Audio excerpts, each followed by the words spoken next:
stands in the low 40s, which is the lowest approval rating for any incumbent at this point in their presidency as long as polling has existed, including his own presidency back in 2017. And so you do start to see an enormous amount of skepticism creeping in. And I think the fear among officials at the White House is that consumer sentiment and low approval ratings on the economy can have an effect of creating a bad economy. If people aren't spending because they think a recession is coming down the pike, that can be sort of a negative feedback loop that in turn creates a worse economy for the president to have to deal with.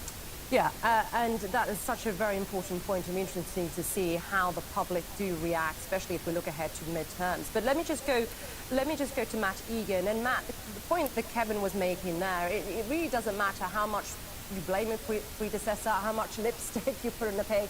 The numbers, the data points really point to the actions by this administration. The falling consumer spending as a result of tariffs, falling government spending as a result of DOGE. Just talk us through the numbers and what you have been hearing from economists. Are we nearing, recession here territory?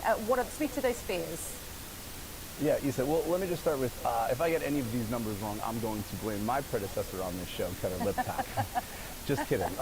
Listen, there are times where we get these economic reports, and it's kind of hard to understand what the role of the federal government is or isn't. This is not one of those times, right? As Kevin